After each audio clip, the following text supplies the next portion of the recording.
1972 سے لے کر 1977 تک پاکستان میں پی پی پی کی حکومت تھی۔ پی پی پاکستان پیپلز پارٹی۔ ذوالفقار علی بھٹو پاکستان کے صدر رہے اور بعد ازاں وزیر اعظم رہے۔ اس دور میں پاکستان کے تمام سیاسی جماعتوں کی رضامندی سے آئین پاکستان مرتب اور نافذ عمل کیا گیا۔ اس دور میں سوشلسٹ اور پین اسلامک عنصر بڑھا۔ اسی دور میں پاکستان میں صنعتوں اور اداروں کو قومیہ لے گیا۔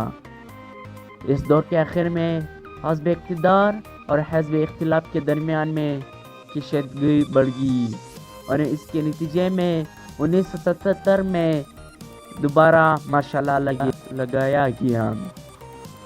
دوستو، اگر آپ نے ابھی تک میرے چینل کو سبسکرائب نہیں کیا ہے تو سبسکرائب کریں اور اس کے ساتھ ساتھ بیل آئیکن پر لازمی کلک کریں تاکہ ہمارے ہر نیا ویڈیو آپ تک پہنچ سکے۔